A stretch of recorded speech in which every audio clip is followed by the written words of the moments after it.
Hello and welcome everybody to another episode of Strick and Roll. I'm your host, Shwin, in this episode 68. I'm joined not by a first-time guest, but first time I guess I haven't done this pod in general in a long time. First time in a long time. His name is Khan. That is at Khan_Stentine on Twitter. Khan, how are you doing?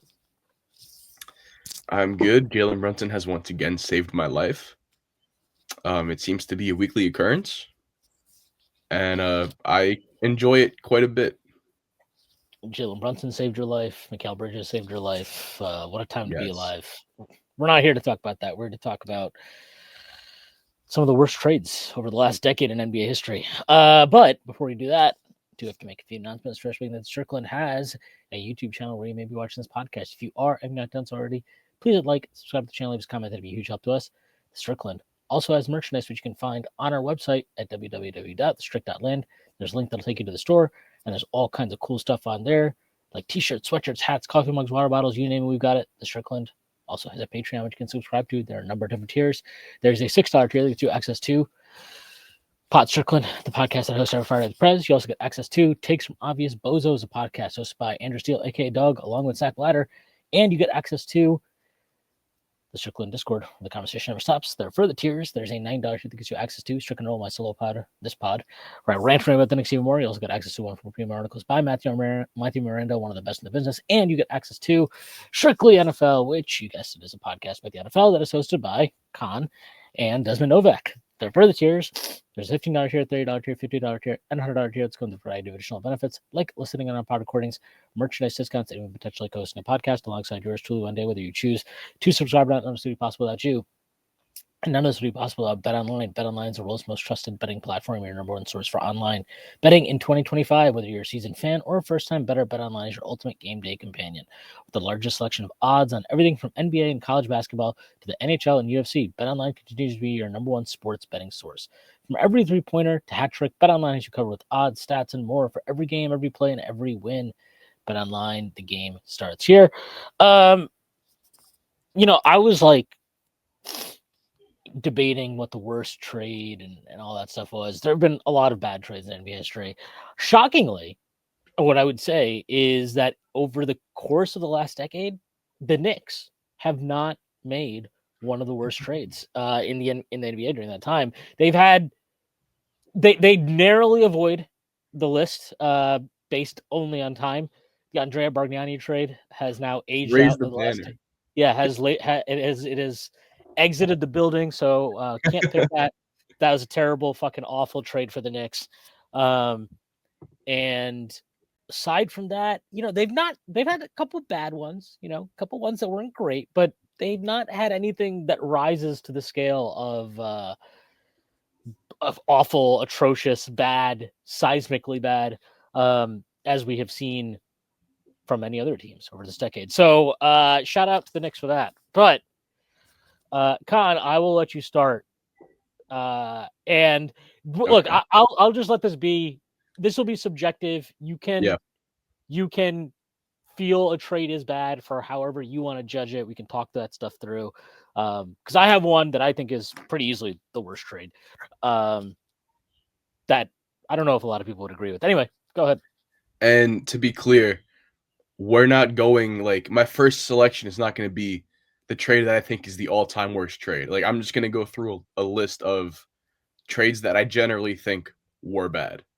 And then maybe we Go. could come together at the end and like do a top 5 Yeah. list of like all the stuff we listed. So, um this came to my mind just when watching our game yesterday in the whatever it was, second or third quarter when Cat Mm. started going crazy. The Rudy Gobert trade. I have that on my list. Not particularly because Rudy Gobert is a bad player, not because the Timberwolves didn't get the player who they thought they were trading for, but because every trade, is not just what gets agreed to on that day. There's effects from all these trades years and years down the line. And I think this trade is effectively why they traded Karl Anthony Towns for Julius Randle and Dante DiVincenzo. So when you toss in the fact that I think they overpaid for Rudy in the first place with however many picks they sent and Walker Kessler and the like 7 other role players they fucking sent with him. Um, I think that they're a massive loser in this trade. I think Danny Ainge still lives off of this trade from that, the start of his Utah Jazz tenure. And man, it's the reason why Cat's not there anymore. It's that like that is the reason. Gobert makes like I think now he's up to like 50 million a year or something along those lines, which is just nuts. And they have severely declined, right? This season compared to last, where they made the Western Conference Finals. They were competitive with Dallas. So that is where I will kick off my, I guess, list, whatever. Yeah, I mean, I think this trade was pretty. I thought it was terrible in real time. Yeah. They gave up all of their tradable draft capital at that time Mm-hmm.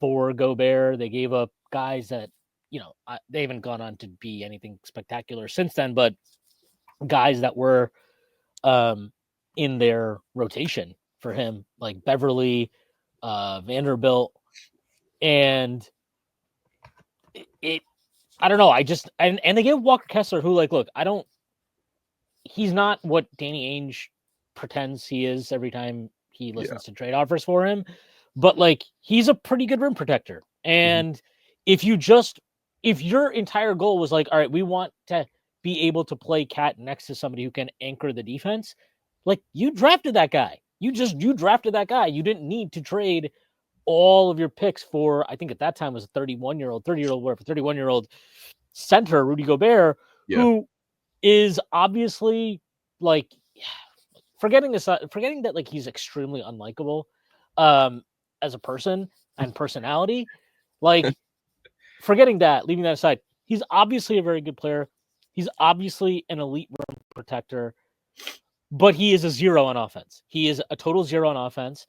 And that is significant because when you trade out that much value for a player, not only are you doing it because they are going to address a weakness, but they also theoretically should not be creating problems for you as well. And Rudy Gobert created problems for the Timberwolves because, one, there were limitations to what they were able to do offensively as a group, especially given their kind of limited playmaking in the backcourt on the perimeter. So you had limitations there. It also forced Cat to play basically only at the 4. So you did not get the value that the Knicks are getting in terms of because you traded out all this stuff for Rudy. Rudy has to close games. It's we can sit here and be like, well, guys should have to earn it.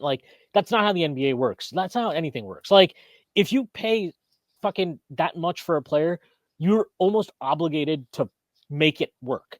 And that's not to say it didn't work. I mean, it worked to a high level last year. What they made to Western Conference Finals, they won 57 games, or what the hell it was.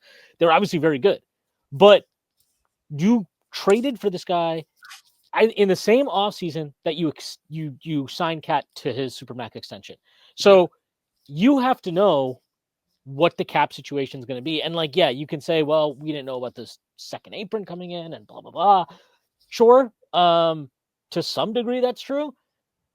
But if you believed in the Gobert, Edwards, Towns pairing, right? That trio. Yeah. That's the thing where you believe in them so much to give away every single pick and every single rotation player, you should be fine going into the second apron for that trio that you anointed as the future of your franchise. That's how I look at it. Yeah, and it just doesn't make sense to me. Again, the idea that you wanted that you wanted a rim protector next to Cat makes sense. I think that was a pretty accurate kind of decision they made of, all right, we lost to the Grizzlies in the first round. This was a good season, but there are some obvious real limitations to what we can do defensively if Cat's going to be the full-time 5. So it makes sense to be all right, let's see what it looks like when he plays next to a rim protector. I just don't think that you needed to go all in on a 31-year-old, as good as he is defensively, to see what that looked like. And if you still wanted to make a Gobert trade after that, or a rim protector trade after that, there are other good rim protectors in the NBA that are not Rudy Gobert. you know?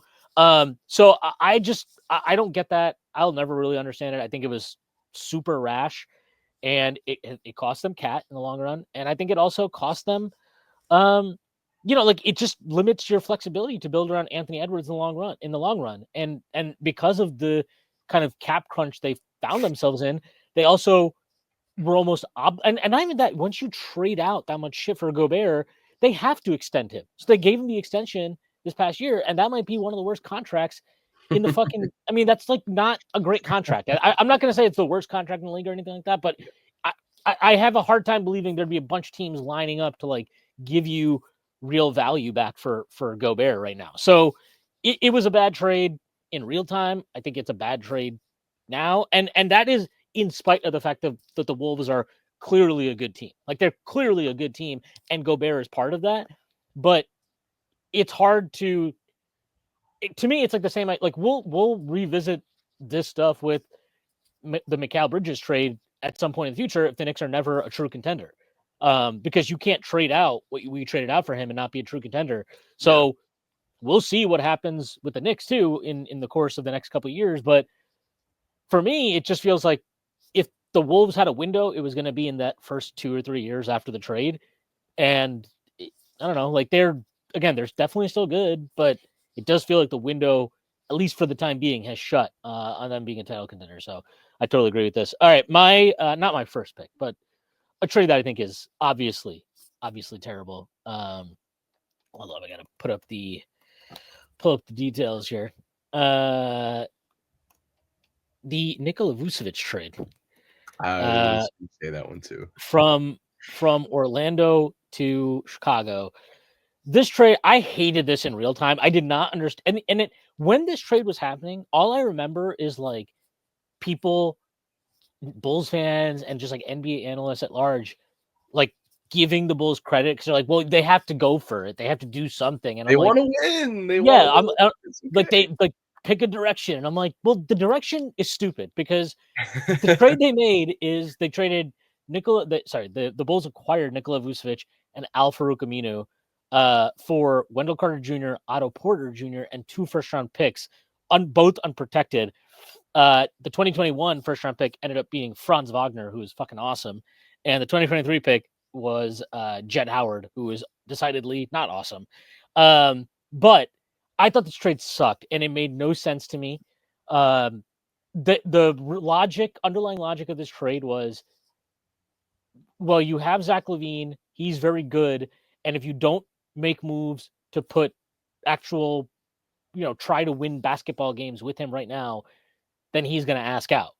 And to that, my retort was always, okay, yeah, let him ask out. Like that's fine. He can ask out, and I'll oblige, or we'll see what happens there. But like that's fine.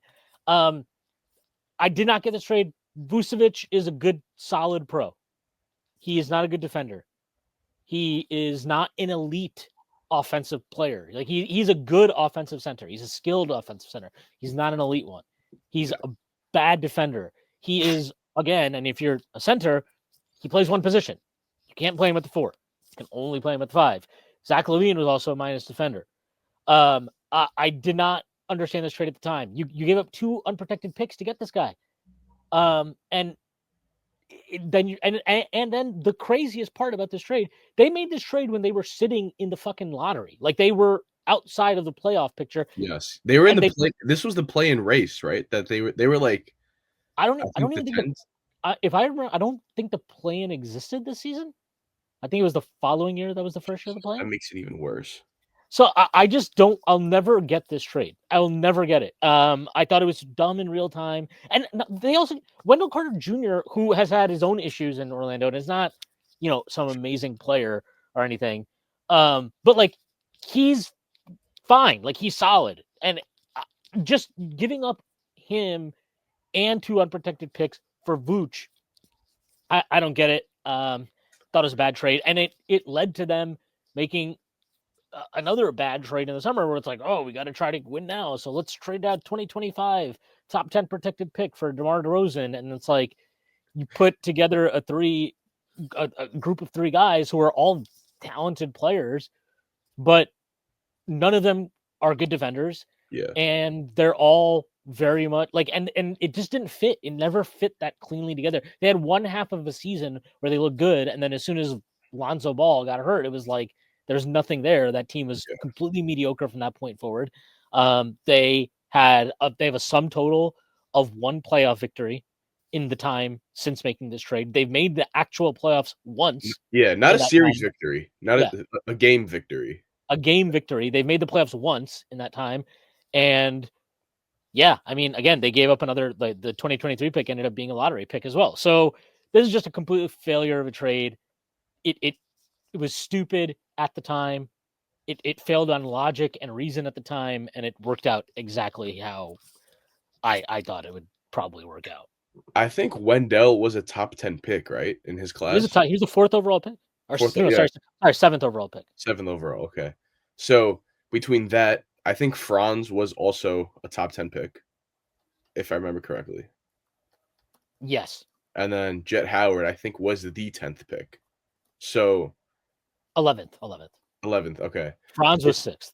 it's not exactly a one for one thing because you're trading Wendell a year or two into his rookie deal and whatnot. And Jet Howard ended up not being anything. But in some way, you kind of traded 3 top 11 picks for Nikola Vucevic in whatever it was, his age, I don't know, 29, 30 season. Yeah, When it's already been established that he's not a defender, right? And then the double and triple down moves were Lonzo, good player, still a good player in my opinion, and DeMar DeRozan, which you are now 4 first round picks deep into this. You are bringing in Lonzo, right? Vooch was 30. Vooch was 30 at the time. 30. You're bringing in Lonzo, so now you're $20 million further into this, and yet there's not a single player on your team who runs offense at any like the way that we now are blessed to have Jalen Brunson running offense. Like they attributed so many assets to that squad and still had nobody to kind of play in, play out, just steady the ship. They tried with DeMar, and he did a decent job. He became a better distributor. He carried that over from San Antonio, but it was never a real thing. Um, the defense was still, you had these lineups where DeMar was playing the 4 because you had to get Caruso and Lonzo out there together. And Caruso was, too good to take off the floor really at that time. So nothing ever fit. Vucevic just never really even became what they traded for him, to do. Um, and I just think that Bulls fans, they were my mentions over this trade too. They told me that they were coming for the Knicks after this one. They It's had funny. one season. They had a good season. Yeah. Good times for them. But yeah, it was just not a great trade. But yeah, that was my it's my first submission here. All right. Before we get into some more obvious ones, I want to bring up Russell Westbrook to the Lakers. This is a horrific trade. One of the worst trades. Whether it was hindsight, whether it's, No, um, this was bad. I think moment. most people thought this was bad in the moment. Yeah, I thought this was terrible in the moment. So the full details were the Lakers sent KCP, good player, Kyle Kuzma. At the time, pretty good player. He was buying into his role next to LeBron. Was pretty important to that championship they had just won in the bubble. And we've seen obviously where his career has gone since then. But in addition to those two, Montrezl Harrell, and was that it? Montrezl Harrell also went out in this trade. Yes. Yes. And the Lakers got Russ and a second round pick. Now, this is going to be a little bit of a common theme with all the trades that I propose. It was not just about trading for Russ. It was the fact that they let Caruso walk before this, right, to the Bulls, like we just That was mentioned. the year before. Yeah, it was. Yeah. Yeah, it was the So year. this was their answer to letting Caruso walk. So this trade was Westbrook to the Lakers. They got 2 second round picks out of it, but then they traded out Kuzma, KCP, Montrezl Harrell, and a 2021 first round pick. So yeah, the fit with LeBron was always questionable. The fit with AD was always questionable. Those are three stars who primarily they're not going to space the floor for you. Um, AD doesn't need the rock, but he's going to be down low. LeBron needs the rock, and he's not really a spot up shooter. Same thing with Russ. So this was just the most like obvious Le GM trade that we've probably seen since he was like on his last legs in Cleveland, right? And to do it off of winning a championship with defense and spacing, and lineup versatility. It was just ridiculously questionable then, questionable now. This was really the last time, until Nico Harrison got brainworms, that they had a star swing to take, and they spent it on Russ. So I just look back on this and I say to myself, how many titles could this team have won to help LeBron reach the GOAT, mountaintop that I want him to reach? But seriously, how different is like the NBA lore if Russ doesn't go there and they instead trade for, I don't know I mean, who. they didn't need to do anything really. Like Yeah, honestly, I yeah, don't think they needed to do that much. Like they were really good the year before. They just got like they had injuries in that playoff series against Phoenix. That was, I think they were up 2-1 at one point in that series. It actually looked like they were going to win the series. Then AD gets hurt, if I remember correctly. Which, okay, I mean, look, we always know that's a risk with AD, as Dallas is finding out right now. But like the thing that just isn't baked into the actual details of the trade, but that is super consequential, is it cost them Caruso. Caruso is like, he was perfect for that team. He gave them yeah, exactly what they needed. And to be honest, like they've been trying to replace Caruso ever since then. Ever since they lost him, they've been trying to replace him. And the way they lost him is so asinine because they could have still paid him after this trade, but they tried to, like, because they got the Westbrook contract, they're like, all right, well, would you actually take a couple mil less? And it's like, dude, I've been playing for like fucking pennies in yeah, NBA terms for the yeah. last few years. Like, no, I need to get my payday now. And they didn't do it because of this trade. It was just it was an awful trade, and it restricted their ability to make trades for the foreseeable future for a while because they obviously were already short picks because of the Anthony Davis trade. So they lost picks. They lost a pick, the first round pick. And this is the second consecutive year, actually, that they had traded a first round pick, because they traded a first round pick the year before for Schroeder coming off of the title season. Oh, Jesus Um, Christ. so they trade out a second consecutive first round pick. So you're losing out on the ability to kind of replenish your talent pipeline. Um, and then you're taking on what was already at the time considered one of the worst contracts in the That NBA. contract. Yeah. And then you get a player who does not complement your best players in any way, shape, or form. Um, and then you trade out. Look, I don't think Kuzma is great. I don't think KCP is great. Those guys were like functional role players for you. They were functionally quality role players for you. And then the fucking piss take about this is, a year later, Denver trades for Trades for KCP, and Yeah. he basically is like a not a main reason, but like a contributing player to them winning a championship. So, this trade was a disaster. It certainly closed whatever title window they had remaining of the team that had won the title in 2020 in the bubble. And now maybe they're poised to push No, their title window back open in a year or two or no. something. But it Maybe has maybe nothing a to year or two. yeah, Yeah. but it has nothing to do with this trade. I mean, this trade cost them years. It really cost them years. And then like and it was such a bad trade. Like nobody wanted to take responsibility for it. You had like you had AD and LeBron act like they had nothing to do with the trade, and then you had like management be like, well, we only did the trade because of AD and LeBron, and it was not just a bad situation all around. Yeah, With what with a that predictable team, trade. and like the guys who they've kind of uncovered throughout time since then. Like they've got Reeves to contribute as a UDFA. They've gotten Max Christie to develop, who was having a good season before they shipped him off, rightfully so, for Luca. Um, they were fine on the margins. Like they were having players come in and contribute obviously their destination where like the veterans would want to come to and play for a minimum or whatever. But the scouting department was doing fine. They made some pickups like getting Jared Vanderbilt later on was like a decent pickup, right? Like he played a role, was able to have them go small if they wanted to play him at the 5. If he was at the 4, they could kind of stick him in the corner and either use him as a screener, whatever the case may be. So they never really like had a string of bad moves.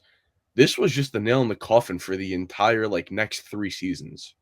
So look, if you look back on that team, like you have Caruso, you have KCP, you have LeBron, AD, Kuzma.